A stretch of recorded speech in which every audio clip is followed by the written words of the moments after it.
बिस्मिल्लाहिर्रहमानिर्रहीम।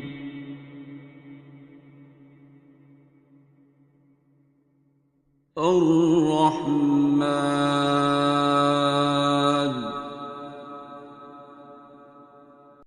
आप मैं पहली बार मैं देख रहा हूँ, पहले आए हुए हैं, उन्हें माइक दीजिएगा।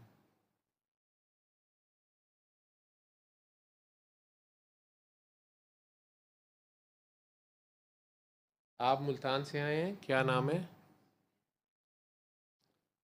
फरा है। और आप फर्स्ट टाइम आई हैं? किसके रेफरेंस से, कैसे आना हुआ? कौन आए हैं? भाई लाए हैं आपके। उनका क्या नाम है? उनका नाम खालिद खालिद चिश्ती साबरी, एयर कमोडोर। माशाल्लाह, पहला एयर कमोडोर है जिसने आखिर में एयर कमोडोर लगाया हुआ है। रिटायर तो नहीं हो गए? रिटायर हो गए हैं, फिर ठीक किए। नहीं तो हाजिर सर्विस तो पहले एयर कमोडोर बताते हैं, फिर वो बताते हैं। खालिद साहब, मोस्ट वेलकम। हमारे एक दोस्त होते थे शाहिद शिगरी साहब, जी बाबा जी के काके थे, वो भी एयर कमोडोर थे आई थिंक। जी जी बिल्कुल जानता हूँ। और मेरी ज़िंदगी का वो पहला एयर कमोडोर था जिसके मैं साथ बैठा गप्पे मार रहा होता था, या वो मुझे अपने साथ बैठा लेता था। जी जी और बहुत ही नफीस इंसान, बड़ा ही बहादुर इंसान। मैंने उन्हें फ़्लाइंग करते तो नहीं सुना देखा, लेकिन मैंने सुना कि F-16 को बड़ी दिलेरी से उड़ाने वाले वन ऑफ द पायलट्स में से शायद थे वो। मैंने कुछ लोगों से सुना है। आपने सही सुना है, इसलिए कि हम इकट्ठे काफ़ी फ्लाइंग करते रहे हैं। अच्छा, आप इकट्ठे फ्लाइंग भी करते रहे हैं? जी, शिगरी अच्छा साहब अच्छा साहब अच्छा, मेरे से सीनियर थे, but good friend. Good friend थे। और वो आखिर में, मैं सऊदीया था उन दिनों, बाबा जी पर्दा फरमा गए थे। वो बाबा जी से एक ही दुआ मांगते थे, शहादत की। तो फिर वो रिटायर हो गए जी और मैं सऊदीया चला गया। तो एक दिन मुझे पता चला कि वो मर्सिडीज़ समेत शहीद हो गए हैं। जी वो कहीं, उसको भी बहुत तेज़ ड्राइव करते थे वो कहीं पिंडी इस्लामाबाद के करीब, वो ट्राले के साथ शायद उनका एक्सीडेंट हुआ। जी, वो तेज का नहीं था, वो एक खड़े थे तो एक ट्रक ने तेजी से मोड़ काटा, तो जो अच्छा, ऊपर वाला पोर्शन था वो उनके ऊपर गिर गया था, ट्रक ओहो, का। कंटेनर ऊपर जी, आ गया। कंटेनर उलट गया था उनके ऊपर। हादसा थी, लेकिन शहादत तो मिल हादसा गई थी उन्हें। जी। जी, जी लेकिन शहादत मिल गई। अच्छा, मेरे जहन में तो वही था, मैंने कहा ज़रूर शायद भाई ने जो है ना नहीं वो ट्रक के ऊपर से मर्सिडीज़ गुजारने की कोशिश की होगी। और आज आपने मुझे बताया कि वैसे हुआ। मैं तब जी सऊदीया था, लेकिन मुझे पता चला कि वो शहीद हो गए। और बहुत ही खूबसूरत आदमी, बिल्कुल सही कह रहे हैं, बड़ा दिलेर आदमी, बहुत ज़्यादा। ट्रू सोल्जर जी जैसे कहते हैं। अल्लाह उनके आगे भी दर्जात बुलंद करे। वो तो बाबा जी के साथ आगे, उनका बाबा जी के साथ, आप बाबा जी से मिले हुए हैं? जी, मैं मिला हूँ जी। शाहिद साहब ने मिलवाया था? जी जी शाहिद साहब नहीं मिलवाया था? जी जी, जिंदगी में ही उनकी। उनकी ज़िंदगी में ही? जी जी, फैमिली टाइप थी ना, हम एक ही बेस पे थे, हाँ, एक ही स्क्वाड्रन में थे, तो वो फैमिली टाइप होता है। फैमिली टाइप होता था। जी जी और शाहिद भाई खुद ही बताते होते थे, मुझे तो नहीं पता, मैं जब मिला तो वो अपनी स्टोरी सुनाते थे, कहते मैं तो मानता ही नहीं था किसी चीज़ को, इन लोगों को। और सही कह रहे हैं। एक वाकया उनका सुनाना खैर बड़ा खूबसूरत होता था, जो जिस एक्साइटमेंट में वो सुनाते थे। ये तो वो बेहतर जानते हैं, उनके घर वालों को, भाभी को पता होगा कैसे वो बाबा जी के साथ ताल्लुक़ बना और क्या।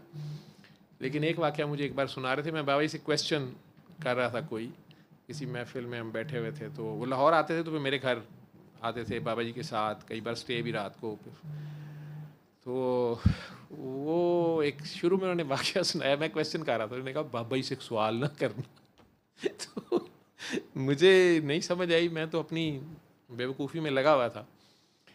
तो लेकिन वो बड़ा डर के ना बता रहे, ये बाबा जी से सवाल ना कर। तो बाबा जी ने सुन लिया शायद, उन्होंने कहा इसको इजाज़त है, ठीक है। तो मैंने उनसे पूछा, मैंने कहा कि शायद भाई क्यों, मुझे समझ ही कोई नहीं आई। मैं भी थोड़ा कंफ्यूज हो गया, चुप भी कर गया कि शायद ये पूछने वाली बात नहीं थी या पता नहीं। तो बाबा जी कह रहे हैं इसी को पूछो।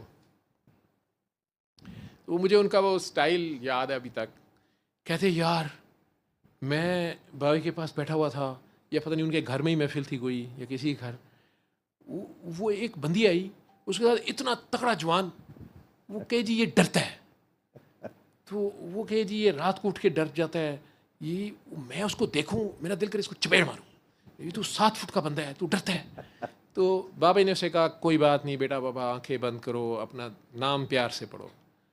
तो वो अब नाम पे आंखें नहीं बंद कर रहा, वो जज्बाती से थे ना, कहते मेरा दिल करे किसको कोई आंखें बंद कर। अब वो आंखें बंद करे खोल ले, उसे डरा था। तो बाबा जी उसे प्यार कर रहे थे। कहते मैंने कहा बाबा जी मैं इसको डील करूं, उसको ज़रा मेरे साथ वाले कमरे में दे। कहते मैं नया नया। कहते बाबा कहते नहीं नहीं बेड़ा बाबा हो जाता है। कि नहीं बाबा जी ये 7 फुट का बंदा है, ये डरता है। किससे डरता है ये सोते में डरी जा रहा है, इसको बॉर्डर पे भेजें। तो कहते हैं खैर वो बेचारा मेरे से भी डर रहा था, पता नहीं क्या कर रहा था। तो बाबा जी ने 2 बार कहा कि नहीं शायद यार डर जाता है बंदा। कहते मैं बाबा जी कैसे डर जाता है, बाबा जी कैसे डरता है, ये क्यों डर रहा है, ये 7 फुट का बंदा है, किससे डरता है। वही कहे यार हो जाता है। कहते थोड़ी देर बाद हम मैंने थोड़ी देर बाद बाबा जी से इजाज़त मांगी। उन्होंने कहा ठीक है बेटा बाबा आप जाएं या कहीं जाना होगा। कहते मैं उस दिन ड्राइवर साथ था, मैं गाड़ी में बैठ गया। जावेद यार पता नहीं क्या हुआ, पहले तो वो मैं वेट कर रहा था, ड्राइवर था, वो बहुत रश था गाड़ियों का, तो मेरा ड्राइवर गाड़ी लेने आया, वो साथ वालों का ना इतना सा पप्पी था, इतना सा पप्पी। वो यार वो उछल उछल के मेरी तरफ आए गेट के नीचे से, वो मुझे उससे डर आ रहा। मैंने कहा यार ये क्या हो गया। खैर मैंने कहा नहीं इसकी आवाज़ कोई खबीस है। तो उतनी देर में गाड़ी आ गई, मैं जल्दी से गाड़ी में बैठा। अब मैं गाड़ी में बैठा तो ड्राइवर ने गाड़ी चला दी। थोड़ी देर बाद वो मुझे समझ ना आई ये गाड़ी कैसे चला रहा है। मैं 2 मिनट को क्या कर रहा है, कहते साहब क्या हो गया। वो जावेद मुझे ना आपको यहाँ तक नजर आता है। मैंने कहा जी। कहते मुझे यहाँ तक नजर आ रहा है। मुझे ना ट्रक आता, मैं वो ट्रक आ रहा है। वो कहते साहब किधर आ रहा है, ट्रक आ रहा है। कहते मैं कोई मेरा ख्याल है 2 किलोमीटर नहीं गया तो उसने गाड़ी रोक दिया। तो कहते उसने कहा साहब तुम चला लो। तो कहते मैंने से कहा नहीं ठहरो। कहते साहब आपको हुआ क्या है, आपके तो आसान खता है। कहते मैंने कहा तू गाड़ी मोड़, मुझे बाबा जी के पास ले जा। ठीक है। कहते उसने गाड़ी मोड़ी, मैं तुम्हें बता नहीं सकता, मैंने आंखें बंद की, फिर मैं आंखें खोलूं कि गाड़ी कैसे चला रहा है। जब वो गाड़ी पहुंची ना तो मैंने आओ देखा ना था, वो कुत्ता फिर शुरू हो गया। और मैं कहा तू कुत्ते चुप कर। मैं तब भागा, मैं बाबा जी के पास गया। तो बाबा जी आगे हंस रहे, कहते क्या अभी शिगरी बाबा क्या हुआ। मैं जाके बाबा जी के पाँव में बैठ गया। मैं कहा बाबा जी क्या, कहते बाबा जी डर आ रहे। डर कहाँ से आ रहा। तो मैं कहते बाबा जी से कभी सवाल नहीं करना कैसे होता है। वो मैंने यही पूछा था कैसे होता है। क्या पूछा था मैं। ना ना ना वो बाबा जी मेरे सर में थोड़ी देर हाथ दे, ना ना शिगरी बाबा तूने अभी तो F-16 चलाया है, तूने F-17 पता नहीं चलाना है कि क्या करना है। तो वो कोई पाकिस्तान का कोई त्यारा बन रहा था जिसका नंबर कोई 17 है शायद। F-17 ही था। JF-17 हाँ, वो उसकी डिजाइनिंग से कर रहे थे, उसी में शामिल थे। कहते एक तो ये नहीं पता चलता, ये बाबा जी को पता कहाँ से चलता है ना। मुझे कहते तूने तो अभी JF-17 चला। वो मैं बाबा जी को देखना शुरू हो गया, ये खुफिया का बंदा है, इसको कैसे पता है।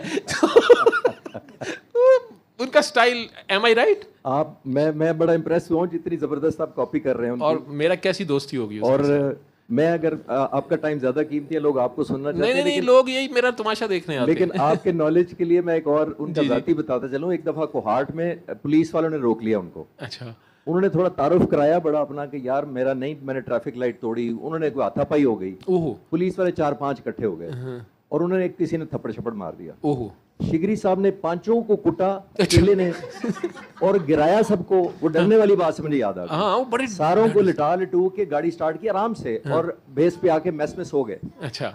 उसके बाद पुलिस वाले गेट पे आए हुए, पूछ पाछ के कि ये कौन था। किसी ने कहा जो एयरफोर्स का अफसर था। अच्छा। तो गेट पे आई हुई है पुलिस और अपने ओसी को फोन करके कह रहा है इनको भी कूट दूंगा या इनको वापस भेज दो जाके। तो वो इस तरह का इतना निडर आदमी, बहुत निडर आदमी, इतना निडर आदमी, बहुत निडर आदमी थे। और मुझे उनका ये स्टाइल जो था ना इसी तरह था, बिल्कुल ऐसे।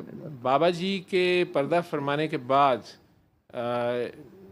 मैं स्पेशली उन्हें किसी काम से इस्लामाबाद मिलने गया और मेरी उनकी वही लास्ट मीटिंग है। उनके ऑफिस में रिटायर हो गए हुए थे और उनके बेटे माशाल्लाह अब तो बहुत बड़े हो गए होंगे, पहले उसको कभी जवान थे। तो दोनों से उन्होंने मुझे मिलवाया और जिस काम में गया था उन्होंने ही मैसेज उनका कोई आया था तो मैं उनसे मिला और बड़ी अच्छी हमारी बाबा जी हम करते रहे आधा पौना घंटा जो भी हमें। बाबा जी उस वक्त ताज़ा गए थे और दोनों को बाबा जी की बीमारी थी। नहीं, बीमारी नहीं डॉक्टर साहब, एक और मैं ऐड करता चलूं कि शायद बाबा जी का असर होगा या आप जैसे लोगों की सोबत का, कि वो जब कश्मीर का जल्जला आया जी जी तो गवर्नमेंट ने इमदाद करनी थी वो ख़त्म हो चुकी थी। आप अंदाज़ा लगाइए, हर वीकेंड पे शिगरी साहब का पता लगता था कि उनके पास एक वीगो डाला टाइप था, हाँ पिकअप टाइप। पिकअप वो अपने बेटों दोनों को बिठा के और बालाकोट जाते थे जहाँ जल्जला आया था। एवरी वीकेंड सामान भर के, किसी को पता भी नहीं था। और जब ये मरगला टावर इस्लामाबाद वाला गिरा था, ये बंदा खुद घुस गया था, पत्थर और सीमेंट और बजरी हटा के नीचे से बच्चों को निकाल रहा था। मतलब ये कोई और रूहें होती हैं। नहीं, वो बिल्कुल और रूह था और बड़ा ही दिलेर आदमी, बहुत दिलेर आदमी। और मैं बल्कि एक और साहब मुझे याद आ गए, वो उनके साथ हमारे घर आए। उनकी एज थोड़ी सी ज़्यादा थी शिगरी भाई से, लेकिन उनके को बड़े अच्छे दोस्त थे। नाम अब मुझे भूल गया। उनके पास भी मर्सिडीज थी ब्लैक, उसी में आए। और इसलिए मुझे याद रह गया कि शिगरी भाई ने वो बहाना किया, उस रात वो नहीं ठहरे और बाबा ने कहा इसको जाने दे। तो उन्होंने कहा कि वो जावेद यार वो उसकी गाड़ी है, तो मैं किसी और गाड़ी में पूरा नहीं आऊँगा। जो बहुत ह्यूज थे। तो यार वो कह रहा है मैंने जाना है, तो तूने उसको डरा दिया है। हालांकि वो सिंपल सी डिस्कशन हो रही थी, तो पता नहीं क्या बाबा जी थे, हम तो बाबा जी खेल रहे थे, ये और मैं बहुत बोलते थे हम दोनों। तो वो साहब खामोश बैठे हुए थे। तो उन्होंने मुझे आज तक याद है एक ही कमेंट दिया और उठ गए। तो वो खाना शाना खाने उन्होंने फ़ौरन एकदम उठे और उनसे इशारा किया। तो मैं क्या शिगरी भाई ऊपर कमरा है और वो कर दिया अरेंज और सारा ना। तो कहते हैं कि नहीं यार मैं जाना है। तो थोड़ी देर उनके साथ साइड पे गए तो आके कहते हैं कि यार वो गाड़ी उसकी है ना, बहाने इस तरह के उनके होते थे, उनके दिल ना ख़राब हो।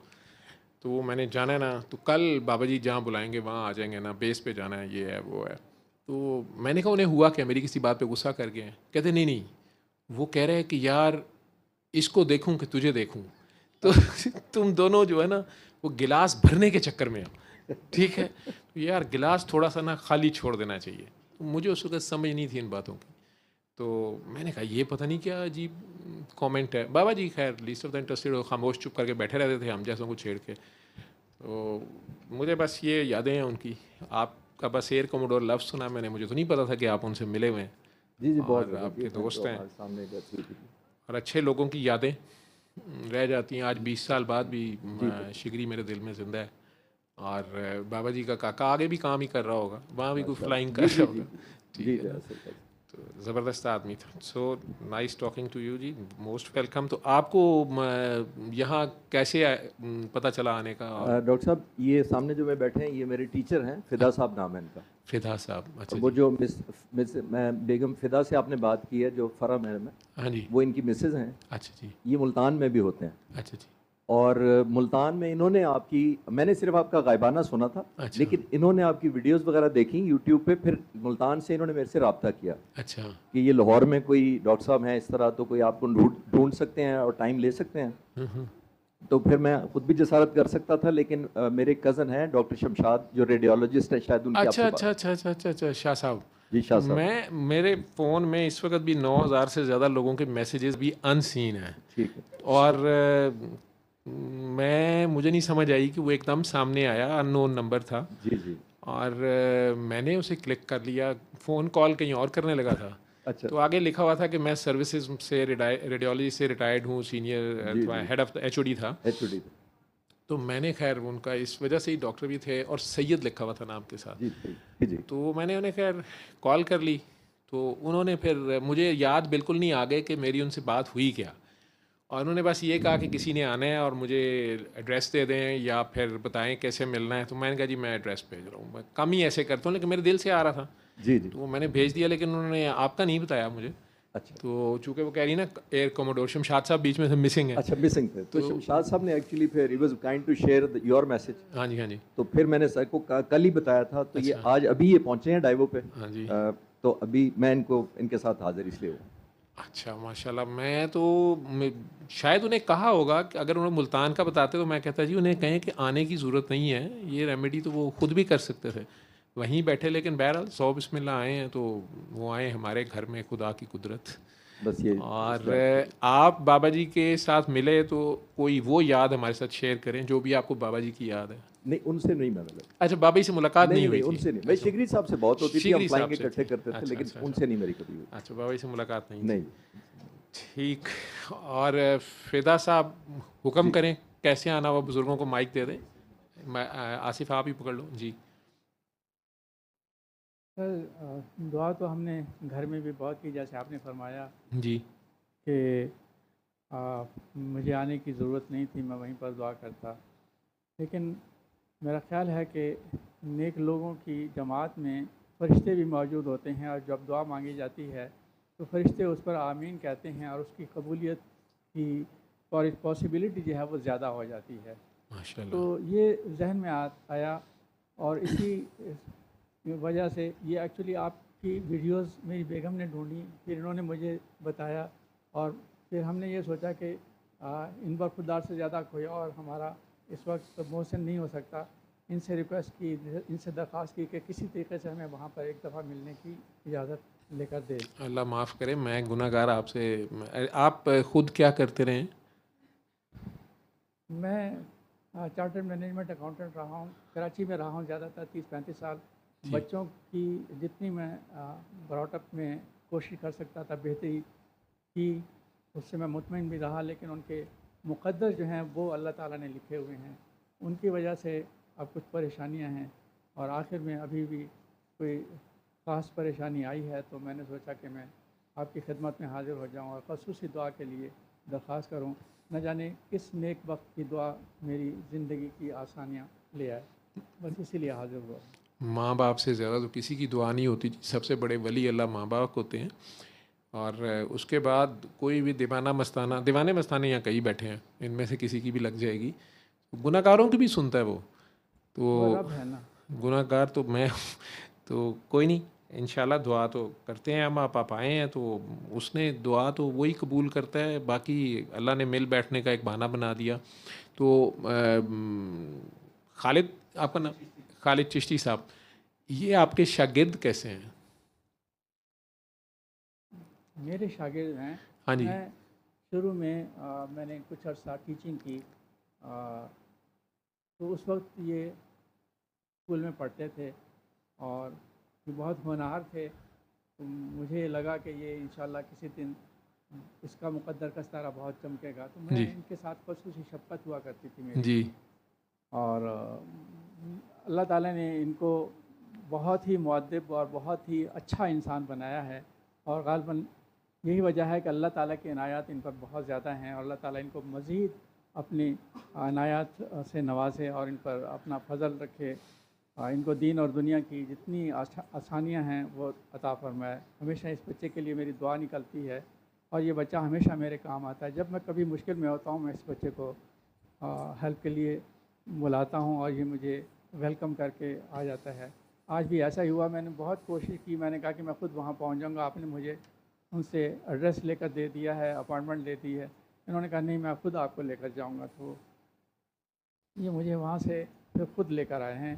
अल्लाह ताला इनको ज़िंदगी में बहुत खुशियाँ अता करे, बहुत सेहत वाली ज़िंदगी अता करे, बस इसके लिए दुआ निकलती है, और अपनी दुआओं के लिए मैं आप लोगों के पास, सबके पास हाज़िर हुआ हूँ। उस्ताद खुद चलती फिरती दुआ होती है, और मेरे वाले साहब भी उस्ताद थे, मैं शागिर्द हूँ, लेकिन ऐसा नहीं जिस तरह के माशाल्लाह ये शागिर्द हैं। पूरे पाकिस्तान के लिए, पूरी दुनिया के लिए ये एक ऐसी मिसाल है। मेरे मतलब चलती फिरती एक मिसाल बन गई, सब सामने आ गई।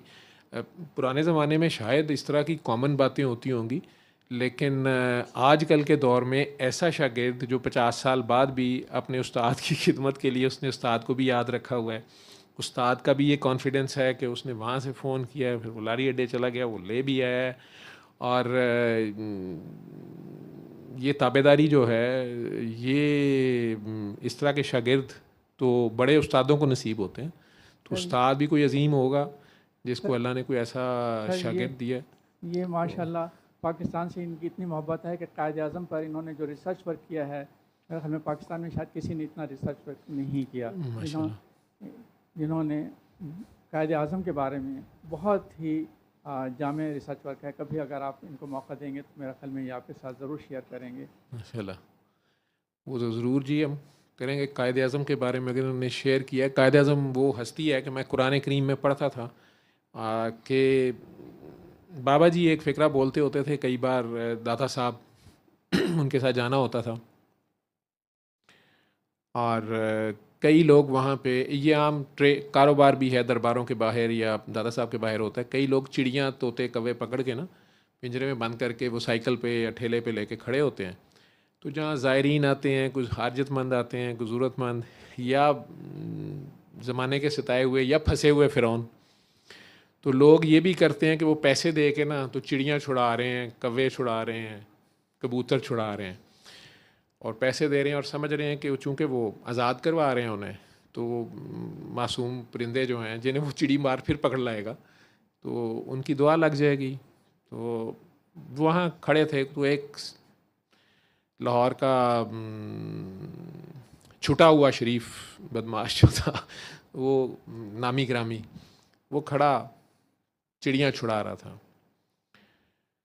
तो बाबा जी की भी आदत थी, जिस पे नज़र पड़ जाती थी तो उन्होंने कुछ करना तो होता था। तो गुजरते हुए कहते हैं, गुजर बाबा क्या कर रहे हो? कहना वेखदा नहीं, तकदा नहीं, चिड़ियाँ छुड़ा रहे हैं। इतना ह्यूज आदमी था और बड़ा मशहूर लाहौर में उसका टैका था। कहते चिड़ियाँ छुड़ा रहे हैं। कहते कभी किसी इंसान को आज़ाद करवाओ, कभी किसी बंदे को भी आज़ाद किया करो, जाओ बंदों को आज़ाद कराओ। अब वो फ़िक्रा मेरे जहन में, कभी किसी बंदे को आज़ाद कराया।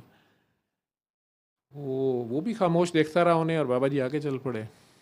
तो कुरान करीम में भी मैं पढ़ता होता था, जो गर्दनें छुड़ाते हैं या जो ग़ुलाम आज़ाद करवाते हैं, और एक ग़ुलाम आज़ाद करवाने की बहुत बड़ी फजीलत है। उस ज़माने में ग़ुलाम जो होते थे वो बिकते भी थे आगे, और ग़ुलाम इतना खौफनाक लफ्ज़ है कि वो नौकर और चीज़ होती है। नौकर तनख्वाह पे होता है और वो आपको किसी वक्त भी रिज़ाइन कर सकता है या भाव ताव कर सकता है, मैं इतनी तनख्वाह में काम नहीं करूँगा, मैं ये नहीं करूँगा, ये मैं करूँगा, ये नहीं करूँगा। ग़ुलाम जो है वो बस ऐसे समझें कि वो बेचारा एक रोबोट होता है, आपके हाथ में रिमोट कंट्रोल होता है, आप उसे जलील करें, आप उसे जो मर्ज़ी करें। और अमूमन या तो जंगों में कैद होते थे दूसरी कौम जो हार जाती थी, या डाकू वगैरह भी लोगों के बच्चे पकड़ के और फिर उन्हें ग़ुलाम के तौर पे बेचते थे। तो वो जो ख़रीद लेता था, जैसे हज़रत सैयदना यूसुफ़ अलैहिस्सलाम ने ग़ुलामी काटी है। नबी करीम सल्लल्लाहु अलैहि वसल्लम के पास बीबी खतीजा ने शुरू में उन्हें ज़ैद बिन हारसा दिए, या अनस बिन मालिक भी शायद ग़ुलाम के तौर पे आए। तो ये उस वक़्त रस्म थी। अब ज़रा स्टाइल और है इंसानों का, अब पूरी कौम को ग़ुलाम बना लेते हैं। एक आध ऊपर थानेदार बिठा के वो ग़ुलाम बना लेते हैं, या उनको ब्लैकमेल करते हैं कोई कमी बेशी करके, जिनको ट्रिक्स आते हैं, जिनके पास डाटा होता है कि इस कौम की दुम कहाँ से दुबानी है, कल कहाँ से मरोड़नी है। तो वो मैं बचपन से पढ़ता था और एक सवाल मेरे अंदर आता होता था कि इस्लाम में सख्ती से ग़ुलामी मना क्यों नहीं कर दी गई या क्यों नहीं आई। और मेरे से जब मैं बड़ा हुआ हूँ कई बार, तो कई नॉन मुस्लिम या एथिस्ट कई बार ये क्वेश्चन करते भी हैं, या जो कम इल्म है वो इस पे एतराज़ भी करते हैं कि ऐसा क्यों नहीं हुआ। लेकिन जो मैं अजर देखता हूँ, जब अल्लाह कहता है कि या किसी की या रोज़ा आपका टूट जाए, आपने उसका कफ़ारा अदा करना है, तो आप इतने रोज़े रखें या इतने लोगों को खाना खिलाएं, या किसी ग़ुलाम को छुड़ाएं, 60 बंदों को खाना खिलाएं, या 60 रोज़े रखें, या फिर किसी ग़ुलाम को छुड़ाएं, या एक को या दो को। कफ़ारे जो हैं, तो एक ग़ुलाम को आज़ाद कराने का अजर इतना ज़्यादा है, और जिसने 24 करोड़ आज़ाद करा दिए, किड्डा वड्डा कलंदर होएगा। ठीक है, अल्लाह ने उसके हाथ से जो काम लिया, और उस हस्ती ने अपनी बीमारी को भी छुपा के और जो भी जैसे भी किया। इल्लामा इकबाल ने सारा खिचड़ी पका पकू के उनके साथ, ख़ुद तो चुप करके साइड पे हो गए, निकल गए, और उनकी वो 10-12 साल की जो स्ट्रगल है, अल्लाह ने उन्हें तौफीक दी, ये तो ठीक है बात। लेकिन वो अज़म, वो मुसलसल जद्दोजहद, और भेड़ों जैसे साथी, भेड़ चाल वाले खोटे सिक्के लेके, और ब्रिटिश एम्पायर को ललकारना, और इंटरनेशनल स्नैरियो को ज़हन में रखते हुए सारा, और फिर अपने जिनके लिए स्ट्रगल कर रहे हैं उनके फतवे, कुफर के फतवे, ठीक है जी, शराबों के इल्ज़ाम, बीवियों के उल्टे सीधे इल्ज़ाम, शादी क्यों नहीं करता, पहली को क्यों छोड़ा, दूसरी ये थी, तीसरी ये है, बेटी कहाँ है इसकी, इसकी बेटी ने ये कर दिया। ये सब उन्होंने फेस किया उस वक़्त। और ज़माना तो शायद आज भी माफ़ नहीं करता होगा करने वाले, लेकिन उनका अजर तो रब ही जानता है। माशाल्लाह माशाल्लाह। वालेकुम अस्सलाम जी, वाह जी वाह, पहुँच गए हो। रास्ता जर्मनी से सीधी गिड़ी है, बैग भी उठाया हुआ है। और अल्लाह के बंदे, अमार उसका बैग पकड़ ले, इसको नहीं पता चलेगा, इसका नाम टग्गा है, डॉक्टर साहब हैं ये। तो ये जर्मनी में भी उन्होंने यही नाम रखा हुआ है। ठीक है, इसका बैग उधर रख दे, आराम से संभाल दे, मेरे वाले कमरे में उधर रख दे, जाते हुए ले लेगी, उधर रख दो। तो बेबी की तो नहीं कोई चीज़ें उसमें, तो फौरी चाहिए फिर, तो फिर पास रखना है। हाँ अच्छा, तो बहरहाल जी उन कायदे आज़म की इन्होंने अगर उन पर रिसर्च की है और उसको शेयर भी किया है, लिखा भी है, छापा भी है। सर मेरे पास तकरीबन मैंने कोई 22 साल से कर रहा हूँ, मेरे पास कोई 400 के करीब बिग साइज़ कायदे आज़म के पोर्ट्रेट्स हैं, डिजिटली कलर किए गए हैं। मैं लेक्चर देता हूँ पाकिस्तान और पाकिस्तान से बाहर भी। मैं कनाडा, यूएस से, यूके वगैरह में दे चुका हूँ। अभी इंशाल्लाह अगस्त में दोबारा अमेरिका जाना जी लेक्चर देने, आई डू गिव। और फिर मैंने एक चैनल बनाया हुआ है जिस पे मैं डॉक्यूमेंट्रीज डालता हूँ, खालिद चिश्ती के नाम से। खालिद चिश्ती के नाम जी माशाल्लाह। और ये चिश्ती साबरी जो है, ये एयरफोर्स में आने के बाद हुए या पहले ही थे? ये रैंक्स कब लगे साथ? नहीं, ये तो शुरू फैमिली से है जी। ये अबू के दौर से ही ये बात जी। माशाल्लाह माशाल्लाह। ठीक, फिदा साहब। जी सर, मैं आपको अपने मसाइल, आपका वक्त ज़्यादा नहीं लेता।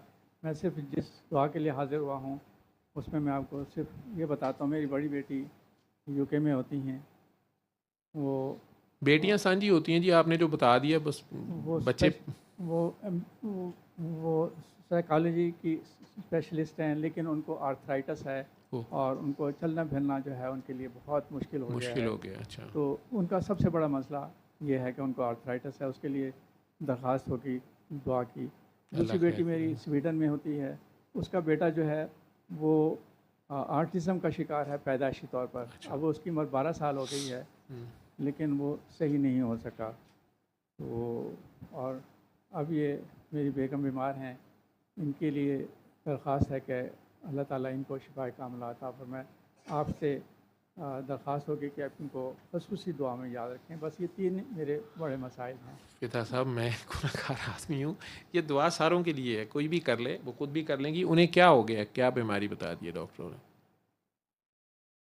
डॉक्टर कहते हैं कि लाइलाज बता दी उन्होंने जी। तो एक बात तो पहली बात ये है, अब ना भी नाम बताएं, कि डॉक्टर्स आपको समझाने के लिए कहते हैं दुनिया में कोई मर्ज लाइलाज नहीं है। मेरा रब तो झूठा नहीं हो सकता, मेरा नबी झूठा नहीं हो सकता, डॉक्टर्स झूठे हो सकते हैं। ठीक है, डॉक्टर्स के कहने का मतलब ये होता है कि हमारे इल्म में इस चीज़ का इलाज नहीं है। वो ये कह रहे होते हैं कि जी मैनू नहीं है तो अगे गल पता। ठीक है, जैसे मैंने एलोपैथी पढ़ी है, और आज से 25 साल पहले जब मुझे सुई लगी थी वो खून वाली मरीज़ की, तो वो तीनों मर्ज़ जो थे उनका इलाज मेरे पास नहीं था। मैं ख़ुद आईसीयू का डॉक्टर था और बड़ा फन्ने खां डॉक्टर था, तो मेरे पास उन तीनों बीमारियों का इलाज नहीं था, हेपेटाइटिस बी, सी और एड्स। ठीक है, आज भी एक बच्चा मुझे फ़ोन कर रहा था कि जी मुझे HIV का टेस्ट पॉजिटिव आ गया, तो मैंने क्लिनिक भी नहीं आना, मैंने दुआ इधर भी नहीं आना, मैं बता नहीं सकता, तो आप मुझे फ़ोन पे बस बता दें। तो मैंने कहा बेटा वही आपने सूरह रहमान सुननी है सुबह दोपहर शाम 7 दिन इस तरह, और दुआ करके पानी पीना है। तो वो मुझे कह रहा था कि वो मेरी रिपोर्ट मैंने आपको भेजी है, लेकिन आपने मेरा नाम नहीं बताना, मेरा वेयर अबाउट्स नहीं बताना। मैं कहा नहीं बेटा, मैं नहीं किसी के बताता, वो जब आप ठीक हो गए तो आप तब दुनिया को बताओगे कि ये मेरी रिपोर्ट्स हैं और ये अब रिपोर्ट्स हैं। कहते हैं नहीं, वो आप मुझे एक्सक्यूज़ कर दें, अगर ये शर्त है तो मैं नहीं सामने आऊँगा। तो मैंने कहा नहीं कोई शर्त नहीं है, लेकिन तुम ख़ुद दुनिया को बता देना कि मुझे कोई बीमारी थी, मैं ठीक हुआ हूँ, ना आना टीवी पे, रेडियो पे या इस पे, लेकिन कर लेना, अकेले तो बता दिया करोगे। उसने कहा उसमें भी लोग मुझे पूछ सकते हैं। मैंने कहा चले, आपका जैसे दिल करेगा आप सुने। ठीक है, तो मुझे तो सुई लग गई थी और तीनों टेस्ट भी पॉजिटिव थे। तो अल्लाह ने वो 1.5-2 साल मैं फिरता रहा, सारे दुआएं भी कराई, पीरान के पास भी गए और तावीज़ों वाले के पास भी गए, डॉक्टरी से तो जवाब था, और होम्योपैथी भी ट्राई हुई, हिकमत भी। लेकिन ये पैगाम शिफा जब मिला तो उस वक़्त तक तो मैं इस तरह के फ़ेज़ में था कि मैंने बॉदर ही नहीं किया था। मरीज़ों को बताना शुरू हो गया था सिर्फ चेक करने के लिए आईसीयू में, लेकिन ख़ुद नहीं सुनता था। और 6 माह बाद जाके मैं बाबा जी से मिला और उन्होंने मुझे अचानक बात एक ऐसी कह दी कि पागल, ये जो तू 10 साल से दुआ मांग रहा है ये उसका जवाब है। तो 10 साल से मैं डॉक्टर बना हुआ था, वो जो सुई लगी थी वो 2 साल हुए थे, वो मसला तो मुझे 2 साल से था। 10 साल से जो मैं दुआ मांग रहा था वो सिर्फ मेरे और मेरे अल्लाह के दरमियान थी। वो तो मैं अल्लाह से ये कहता था कि आपने हर मर्ज़ की शिफा नाजिल की है तो मुझे बता दें, मैं मुफ्त बांटूंगा। और वो मेरी एक दुआ थी। हाउस जॉब के दिनों से लेके अब मैं पोस्ट ग्रेजुएट कर गया था और उस वक्त दुआ कर रहा था और यही दुआ करता था कि या अल्लाह आप मुझे बता दें, मैं मुफ्त बांटूंगा।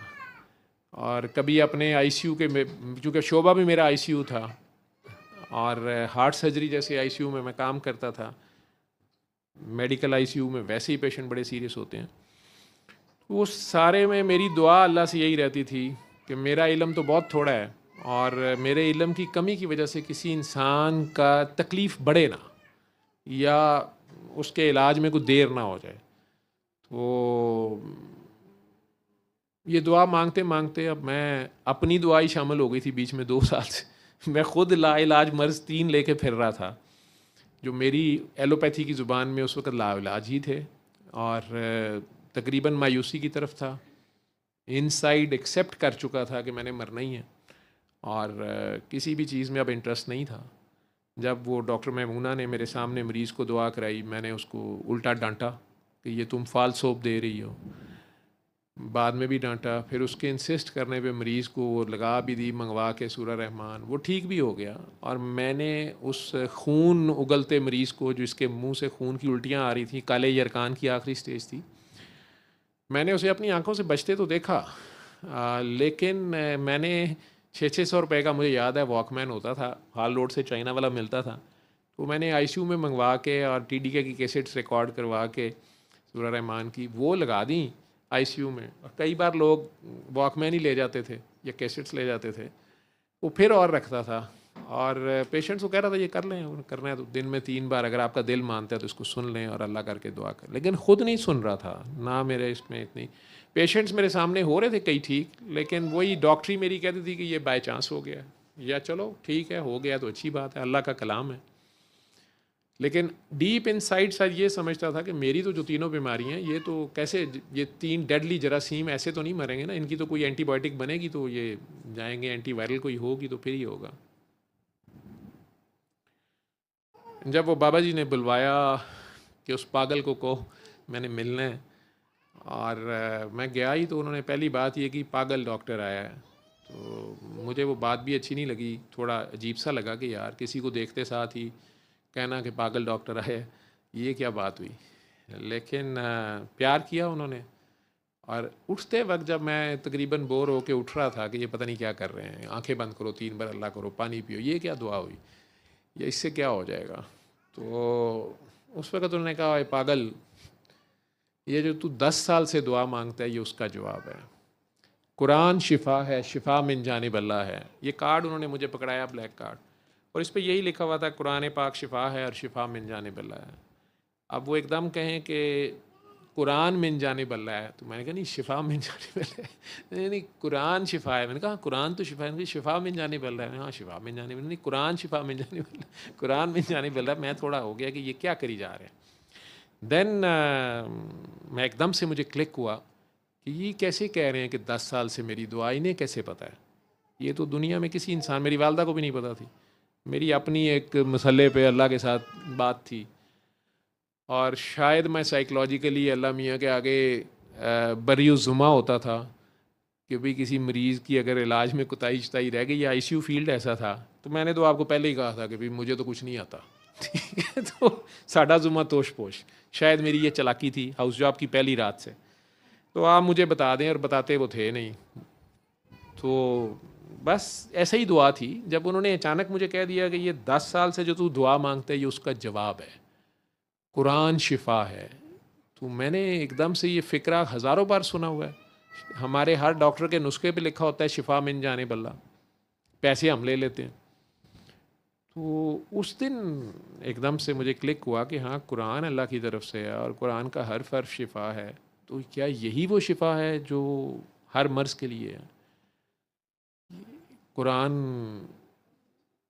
फिर समझ आई कि कुरान भी नहीं, कुरान वाला असल में उसकी तरफ ध्यान, वो तो वक्त के साथ आपकी नए से नए चैप्टर्स, नए से नई कहानियाँ आप पे नए दरवाजे खुलते जाते हैं, अंडरस्टैंडिंग डेवलप होती जाती है।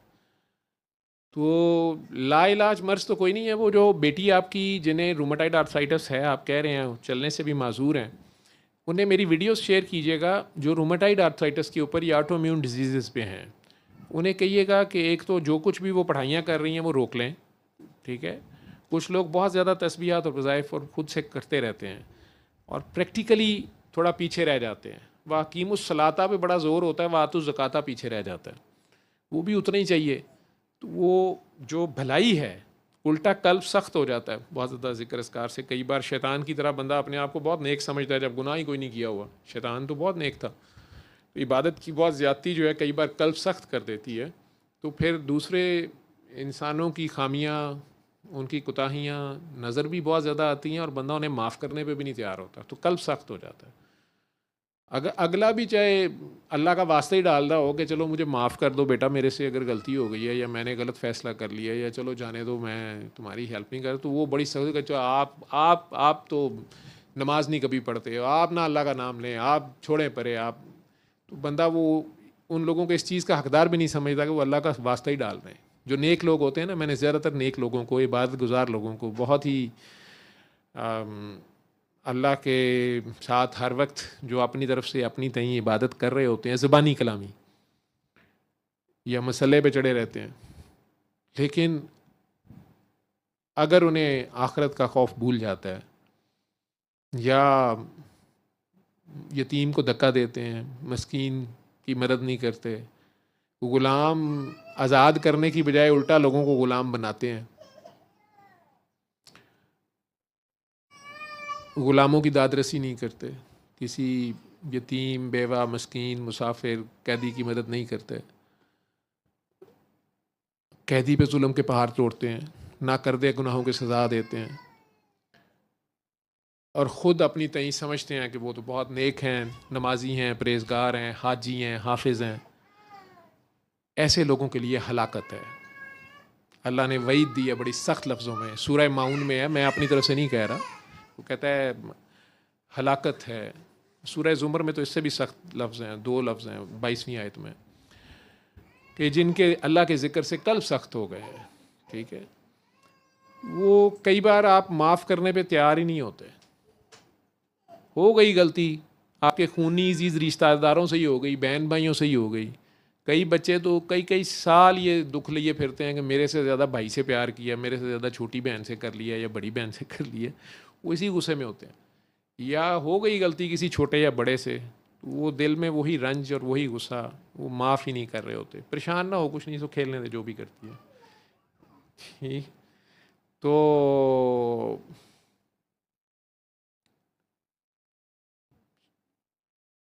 दरवाज़ा बस बंद कर दीजिए ताकि ये बेबी बाहर ना जाए।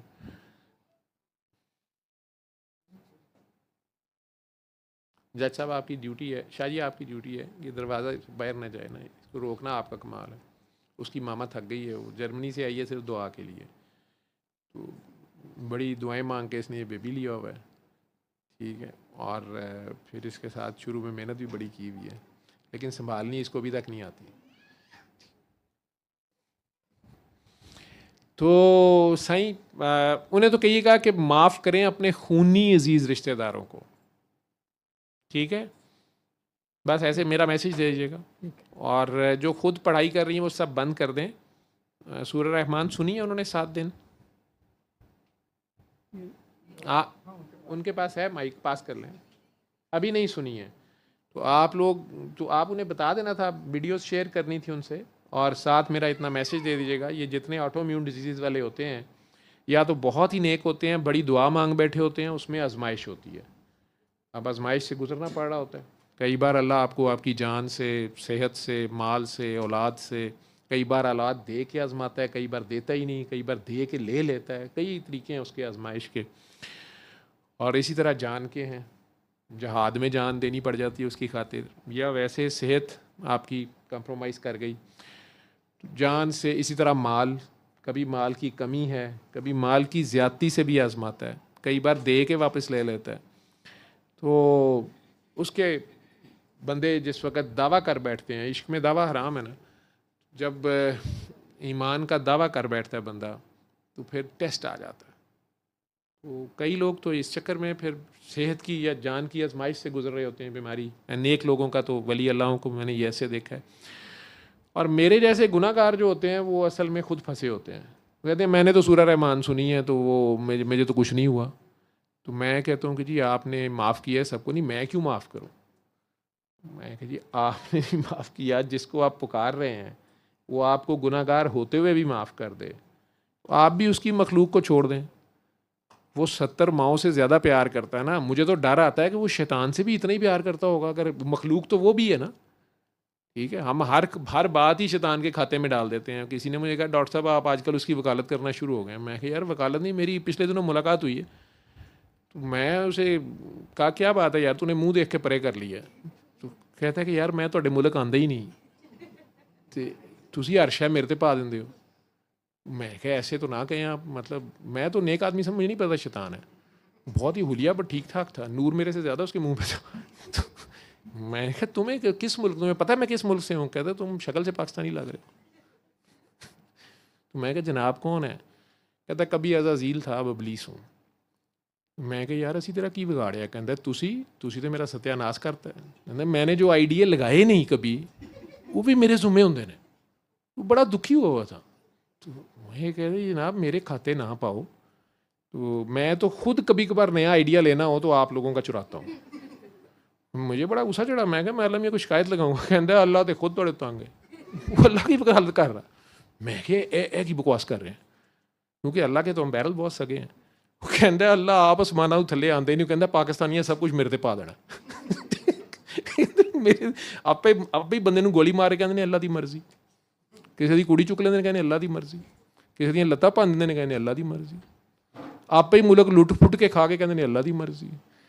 मैं क्या यार बात तो वैसे ठीक है। कहते जी वो तो आप फरिश्तियां बेचारा दसदा रहता कि मुझे अपने जलाल इकराम की कसम, यार मैंने नहीं किया, इन्होंने खुद ही किया है। तो बड़ी अजीब सी बात है।